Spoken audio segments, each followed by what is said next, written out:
Hey guys, this is Kate from Abidable.com, and you're listening to the Abidable Podcast. I'm just a regular wife and mom who's had my life transformed by learning to study the Bible on my own. If I can, you can. On this show, we help you know and love God more by abiding in Him through His Word yourself.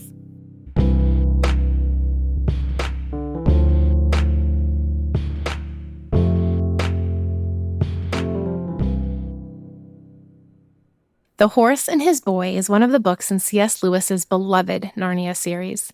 In it, the main character Shasta is a young boy escaping from a very troubled life. Not only has his childhood been filled with pain and brokenness, but he also has experienced trial after trial in his attempted escape. Lost and alone in the woods, he's feeling particularly downtrodden when he suddenly realizes that he's not alone in the forest. He hears the breath of something beside him, though he can't see who or what it is. He doesn't even remember when the breathing started, but of one thing he's certain: he is not alone. So he fearfully whispers into the shadows, "Who are you?" And the response comes, "One who has waited long for you to speak." Shasta continues to question who and what the voice is until the uncertainty of it gets the best of him, and he says, "Oh, please, please do go away. What harm have I ever done you? I am the unluckiest person in the world." Still feeling the warm breath of the voice beside him, Shasta hears it say, "Tell me your sorrows." And so Shasta does. He tells the voice that he never knew his father or his mother. He recalls all the harsh cruelties of his broken childhood. He recounts the terror he's felt and the danger he's encountered on this journey as he's tried to escape the sorrow that has followed him all his life. And he shares just how hungry, thirsty, and alone he feels. If you were Shasta and heard a voice ask you, "What are your sorrows?" what story would you have to tell about your life? About all the hardships and difficulties you've faced? Do you feel like you've been followed more by sorrow than by goodness and mercy? Today, we're looking at our final verse in Psalm 23, verse 6. In it, David writes, "Surely goodness and mercy shall follow me all the days of my life, and I shall dwell in the house of the Lord forever." How do you reconcile a verse like this with the challenging life you've maybe lived and the difficulties you've faced, or that you are living and facing right now? Are you really chased by God's goodness and mercy? Or do you feel more like Shasta, like you're the unluckiest person in the world who has been followed by sorrow all your life? Surely goodness and mercy shall follow me all the days of my life, and I shall dwell in the house of the Lord forever. This is the final verse in our study of Psalm 23, and we're going to do our memory work in 1 minute. But I wanted to let you know that today we'll only be looking at the first part of this verse, "Surely goodness and mercy shall follow me all the days of my life." Next week, in episode 20, we will be summarizing all that we've learned from this psalm and wrapping it all up with the second part of this verse, "And I shall dwell in the house of the Lord forever." Now let's repeat Psalm 23:5 5 times together to help commit this verse to memory. Surely goodness and mercy shall follow me all the days of my life, and I shall dwell in the house of the Lord forever. Surely goodness and mercy shall follow me all the days of my life, and I shall dwell in the house of the Lord forever. Surely goodness and mercy shall follow me all the days of my life, and I shall dwell in the house of the Lord forever. Surely goodness and mercy shall follow me all the days of my life, and I shall dwell in the house of the Lord forever. Surely goodness and mercy shall follow me all the days of my life, and I shall dwell in the house of the Lord forever. Good job, friend. Now let's try doing the entire psalm together. Say it with me out loud or quietly to yourself. The Lord is my shepherd, I shall not want. He makes me lie down in green pastures. He leads me beside still waters. He restores my soul. He leads me in paths of righteousness for his name's sake.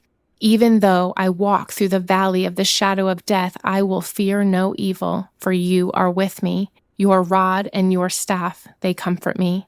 You prepare a table before me in the presence of my enemies. You anoint my head with oil. My cup overflows. Surely goodness and mercy shall follow me all the days of my life, and I shall dwell in the house of the Lord forever. Psalm 23, verses 1 through 6.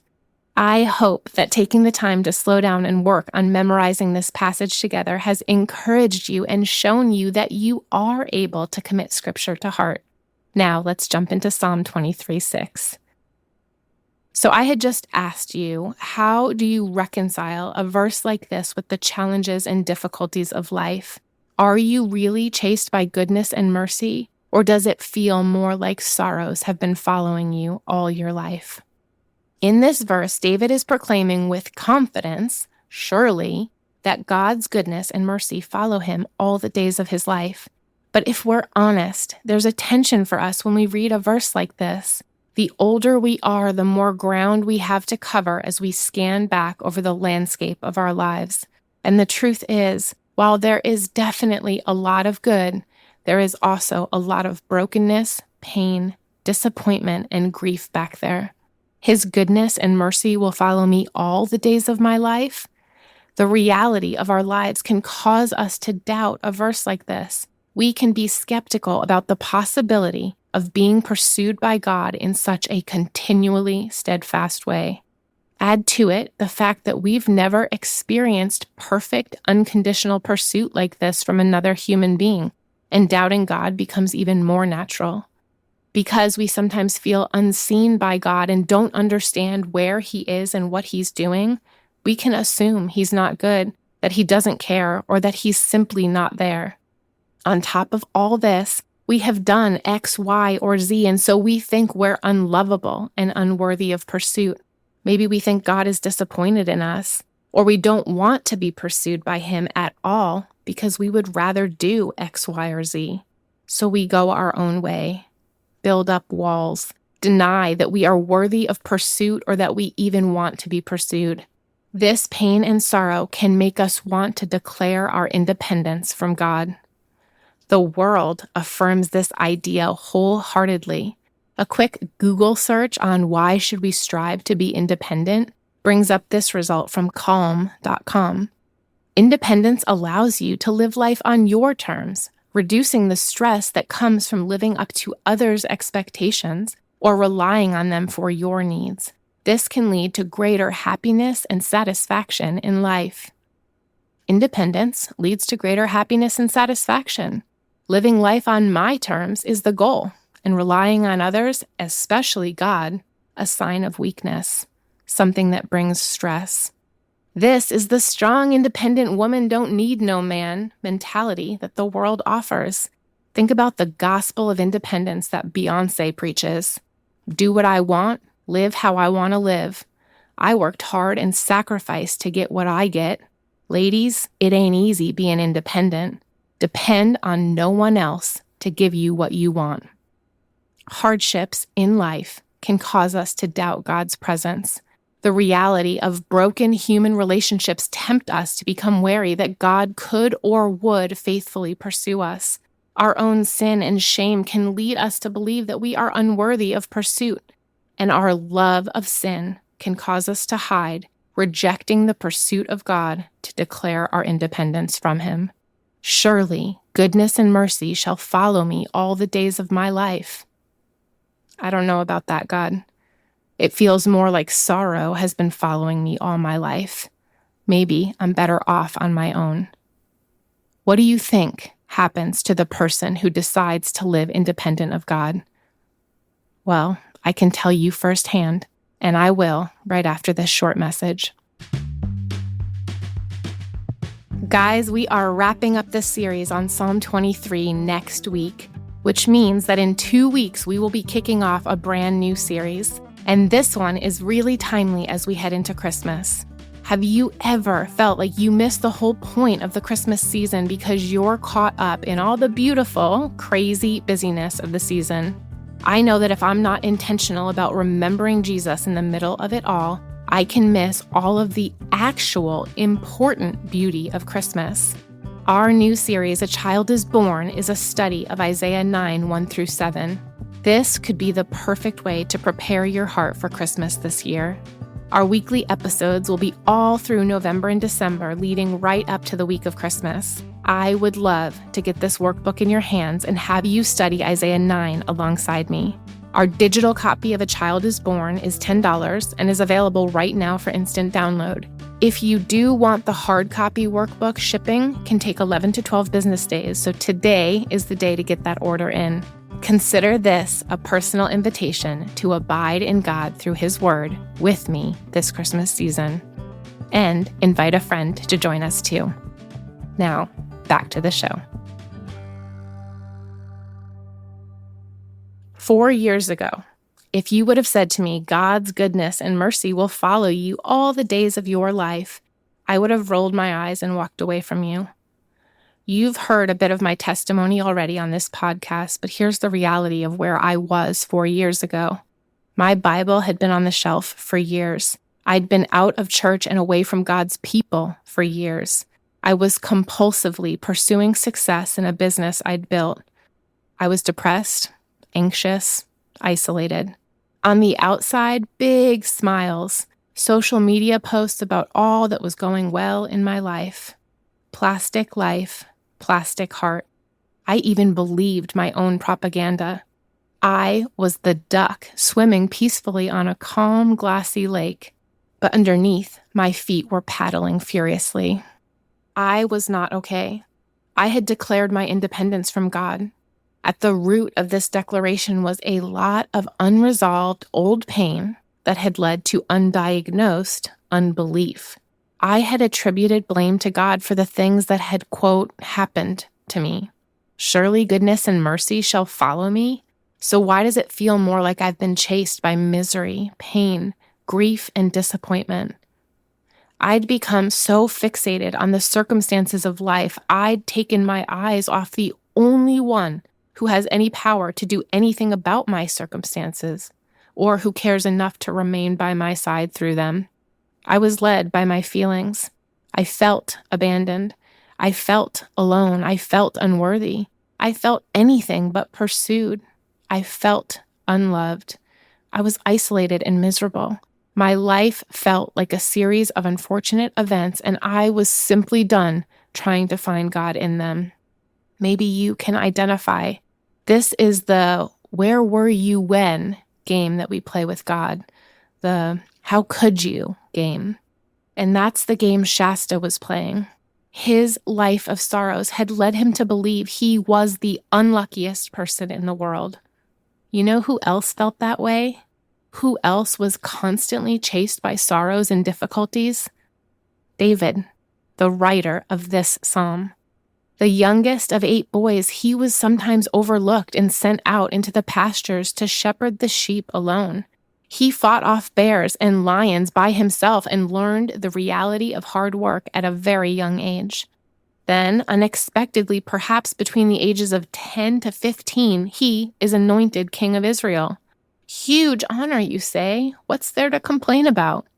Well, he'd have to wait a few decades to actually take the throne. And in all those years of waiting, he'd also be violently pursued by the current king who jealously wanted David dead. David erred in judgment, sinfully and disobediently deciding to take a census of Israel, aka check his likes and follows, to puff up his own sense of pride over the number of people he ruled, and he ended up bringing God's judgment upon the very people he'd been entrusted to lead. He lusted after a woman who was not his, and then conspired to murder her husband to cover it up. Then he married her. They lost their child, and David ended up dealing with sexual sin and brokenness in his family for generations. If ever there was someone to perhaps place blame on God or doubt his goodness or declare his independence, it could have been David. Which is why it's so interesting that David uses the words goodness and mercy to describe what he believes, despite his circumstances, have been following him all his life. The word for goodness in Psalm 23:6 can mean something that is pleasant, agreeable, excellent, rich, valuable, of benefit. This is the idea of welfare, prosperity, happiness, and bounty. This is what David says has been following him all his life. Additionally, David says he's been followed by God's mercy. The word for mercy is chesed, and is a word that is really hard to define and say. Different translations for this word include mercy, compassion, love, grace, and faithfulness. The Jesus Storybook Bible calls it a never-stopping, never-giving-up, unbreaking, always and forever love. Chesed is not just a feeling or emotion, but involves action. This action is inspired by love and loyalty on behalf of someone who is in need. God tells us who He is and shows us that same character throughout the Bible. This is why we must abide in His word like David, because as we do, we discover what is true. In the Bible, in Exodus 34:6, God describes Himself as full of chesed, or abounding in chesed. David has chosen these words, goodness and mercy, which describe not just who God is, but who He demonstrates Himself to be throughout the action that He takes on behalf of those who are in need. Based on the words David chooses, God actively pursues us with that which is pleasant, agreeable, excellent, rich, valuable, and of benefit. He overflows with an unbreakable, always and forever love for us. And all of this is true, regardless of how David feels, or how Shasta feels, or how we feel about the circumstances we are facing. Surely your goodness and your mercy will follow me all the days of my life. Shasta's life of sorrows had led him to believe he was the unluckiest person on earth. And it was right in that place that the voice spoke to him and said, "Tell me your sorrows." And as we read, Shasta did. He listed all his sorrows. And it was in that moment that the large voice said, "I do not call you unfortunate." Understandably, surprised by this, Shasta replies, "Don't you think it was bad luck to meet so many lions?" "There was only one lion," said the voice. "What on earth do you mean? I've just told you there were at least 2 the first night, and there was only one. But he was swift of foot." "How do you know?" "I was the lion." And as Shasta gaped with open mouth and said nothing, the voice continued, "I was the lion who forced you to join with Aravis. I was the cat who comforted you among the houses of the dead. I was the lion who drove the jackals from you while you slept. I was the lion who gave the horses the new strength of fear for the last mile, so that you should reach King Loon in time. And I was the lion you do not remember, who pushed the boat in which you lay, a child near death, so that it came to shore where a man sat, wakeful at midnight, to receive you." The lion, Aslan, had been there all along. Shasta's ignorance of Aslan's presence had zero bearing on the reality of it. I felt like God hadn't been there for me, but my feelings don't have the power to rewrite reality. Not only did I not know what was true, I didn't know where to go to find out what was true, until God called me back to Himself through His word. And as I started reading my Bible again, what I realized was that all of the blame I'd placed on God was caused by a fundamental lack of knowledge and belief. I didn't know His heart toward me or believe in His steadfast, unchanging character. I allowed circumstances, culture, and the enemy of my soul to tell me more about who God was than God Himself. By not picking up His word, I chose to remain in the dark. With my Bible right on the shelf, I'd say, "God, where are you? God, why aren't you speaking to me? God, I don't understand what you're doing." It was all right there. The reality of His pursuit of me and His ever-present provision, protection, and providence in my life. He was right there all along. What others intended for evil, God redeemed for good. What felt like cruelty was actually loving discipline. What seemed to be abandonment was a season of necessary refining. What appeared to be apathy and indifference was actually protection and redirection. What I destroyed through my sin was miraculously and undeservedly resurrected and restored. All along, His goodness was chasing after me. Surely your goodness and your mercy will follow me all the days of my life. The Hebrew verb here for follow is not a passive verb. It means to run, to pursue ardently, to aim eagerly to secure, to run after, to chase. Whether you feel Him there or not, He is there, running behind you, following you, chasing after you, pursuing you ardently, aiming eagerly to keep you secure. Have you experienced pain and sorrow in your life? Sure. Maybe, like David, you've felt unseen.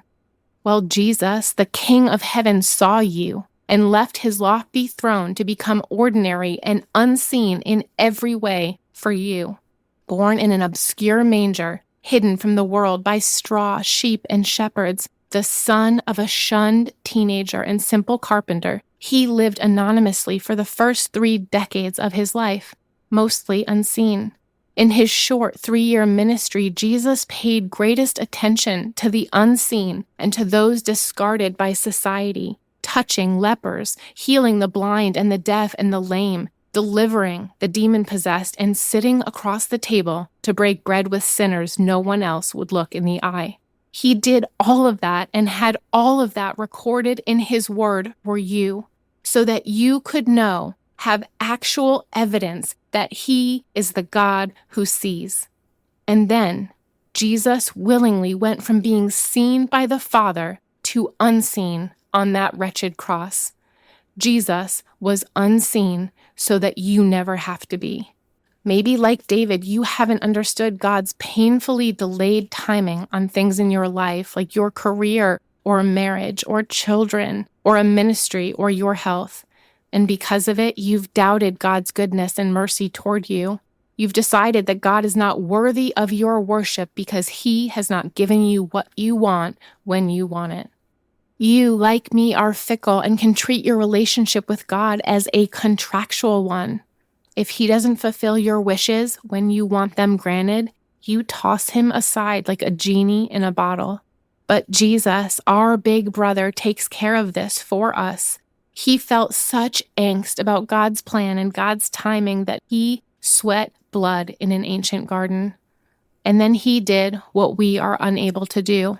He fully and perfectly surrendered His will to the Father, trusting and following the timing and the plans of the path God laid before Him.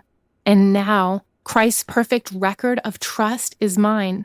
Sure, I don't understand God's timing and God's will. I struggle with doubt and unbelief. But when I put on Christ as a Christian, Jesus' perfect record of surrender becomes mine. Maybe, like David, you've been attacked and threatened. Does this mean God is not pursuing you? That He is not there? No. In fact, we serve a God who was not only attacked and threatened like David, but also executed. He empathizes with you, understanding every bit of what you're facing. Insults, smears, betrayals, abandonment, threats. He knows them well, and He faced them all for you. For the joy set before Him, He endured the cross. What was His joy? That one day, because of His atoning sacrifice, He would be able to deliver you from sin and wickedness and threats and attacks into His eternal kingdom, where none of that will ever be able to touch you again, where He will heal you, make you whole, and wipe away every tear from your eyes. Maybe, like David, you've experienced pride of your heart and lust of your flesh. You turned from God to declare your independence. He's not done with you yet. You are the prodigal son, and He eagerly awaits your return home. The path between where you are right now and the Father's window may feel impossible to traverse, but Jesus walked that impossible path to Golgotha on your behalf. Now, coming home is as easy as confessing your sins so He can forgive you and cleanse you. He runs to you with a smile and with open arms, not with a scowl and a detached glare. Jesus purchased that warm welcome home for you with his blood. And oh, how pleased he was to do it. No one has ever pursued me. So-and-so stopped pursuing me. I'm not worthy of pursuit. I don't want to be pursued. These are lies. The truth is, you have been pursued by someone who will never stop, who deems you worthy of pursuit simply because he set his love on you, and he will continue to pursue you even when you fail and even when you try and push him away. We can pretend and hide all we want, but if we finally choose to respond to the voice saying, "Tell me your sorrows," we discover that God's goodness and mercy have been following us all along. He never stopped, and he never will. A chapter later, in The Horse and His Boy, Shasta is returning back through a mountain passage in daylight that he had come through the previous night. Because he had passed through it in the dark, he had no idea how precarious the path was. Now, in daylight, he is able to see more clearly. The hillside path which they were following became narrower all the time, and the drop to their right hand became steeper. At last, they were going in single file along the edge of the precipice, and Shasta shuddered to think that he had done the same last night without knowing it. But of course, he thought, I was quite safe. That is why the lion kept on my left. He was between me and the edge all the time. This is my story. Again and again, it's also David's story. And it's yours too, if you're someone who chooses to respond to his voice. We walk a very precarious path when we go our own way, often completely ignorant to the true danger beside us. When we finally draw close to God again after a season of wandering, we are helped by his Spirit to see all of the ways he was protectively pushing us back from the edge. The more time I spent abiding in him through his word, the more I was reminded of his character and steadfast goodness and mercy. He had been chasing me and following me all along, catching my tears, listening to my half-hearted prayers, protecting me, keeping me, and making a safe way back home to him. So what is the reality of God's pursuit of us, of his presence in our lives? The reality is that we are chased by his goodness and mercy all the days of our lives, whether we believe it or not, whether we deserve it or not, and whether we feel it or not. He's been there all along. Goodness and mercy are not just who God is, but what he actively chooses to have follow us each and every day of our lives. We long deeply to be faithfully loved and pursued, but there is only one who can perfectly fulfill that deepest longing. Some of us will respond to his voice, and some will not. What about you? Are you going to let feelings and circumstances continue to determine how you see God, or will you let the truth of his word do that instead? Here's what I hope you'll take to heart today. God has never stopped chasing you, and he never will. How could Aslan have heard all that Shasta said and respond with, I do not call you unfortunate? Because Aslan knew something Shasta didn't. Aslan, C.S. Lewis's allegory for God, knew that he had been there, providentially providing, protecting, and preserving Shasta's life all along. And someone who is loved and cared for in this way, loved enough to be pursued this ardently, could never be considered unfortunate. So it is with us and our God. If we belong to him, he pursues us continually, chasing hard after us with his goodness and mercy. Why? Because we've earned it? Because we deserve it?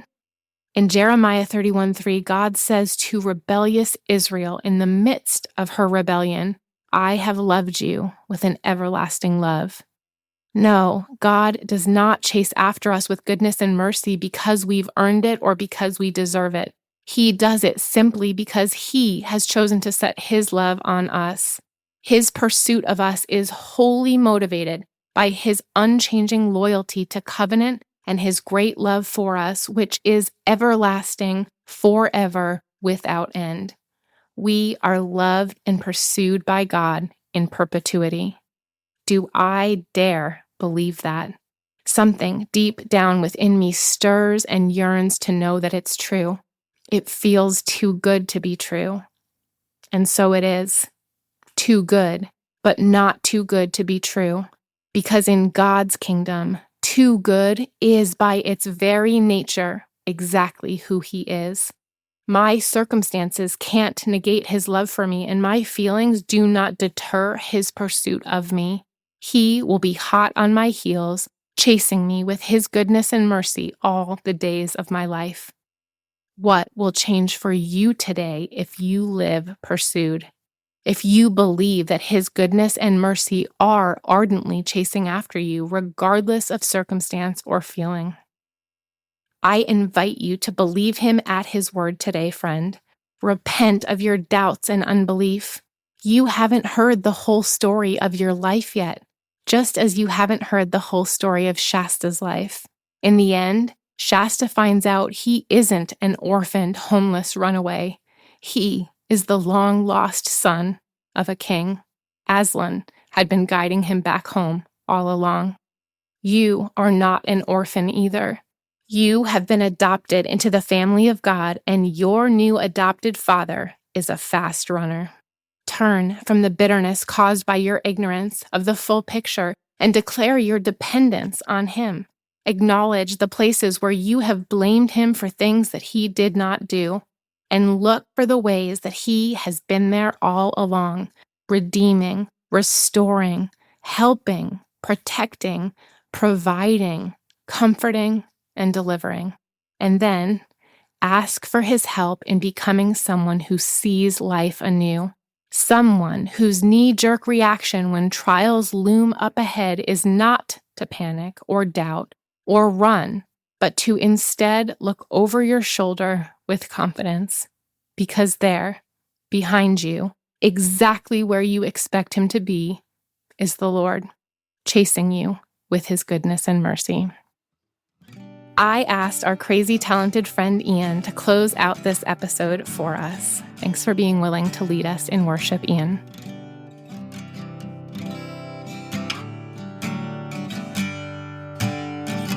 Your goodness is running after, it's running after me. Your goodness is running after, it's running after me. With my life laid down, I'm surrendered now. I give you everything. Your goodness is running after, it's running after me. Your goodness is running after, it's running after me. Your goodness is running after, it's running after me. With my life laid down, I'm surrendered now. I give you everything. Your goodness is running after, it's running after me. And that's it for this episode. Thanks again for listening. I'd love to close us out in prayer. But first, I wanted to share a few quick things. Next week, we'll be moving on to episode 20, titled All the Days of My Life. As mentioned in that episode, we will be recapping our Psalm 23 series. Don't skip this episode. Summarizing our learning and reviewing what we've seen in this psalm is a really good way to move it into long-term memory. Plus, we'll get to finish up the beautiful promise in the second half of verse 6, and I shall dwell in the house of the Lord forever. So tune in. And to that end, be sure that you're following our podcast so you'll be notified when new episodes drop. Also, as mentioned, our next podcast series, A Child is Born, is rapidly approaching. Snag your copy of the study so you can have it in time to study along with us. I'll link that in this episode's description. As always, if you know someone who would be blessed by what you just heard, please share the Abidable podcast with them. Keep spreading the word so we can make much of the word. Drop us a review, tell us what you love, what you're learning, and why someone else might find value in this podcast. If you're able and are led, consider partnering with us for as little as $3 a month. Your support truly blesses us as we create this content. It's super easy to sign up and you can cancel at any time, and all of our monthly subscribers are entered in our free study giveaway that we do each month. I'll link the details for that in this episode too.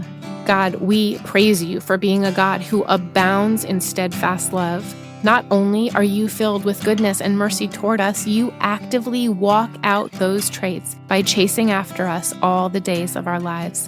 We confess that we have and sometimes still do allow pain or circumstances to cause us to doubt your presence, your provision, your providence, and your protection. You have given us more than enough evidence of your goodness and mercy through your word and through your Son. May we be a confident people who know that when we look over our shoulder, you will surely be there right behind us, chasing after us with your goodness and mercy, not just today, not just tomorrow, and not just when we believe it or deserve it, but for all the days of our lives. We thank you and we praise you in Jesus' name. Amen. Remember, you are able to abide in the Bible. We'll see you next time. Until then, let's abide.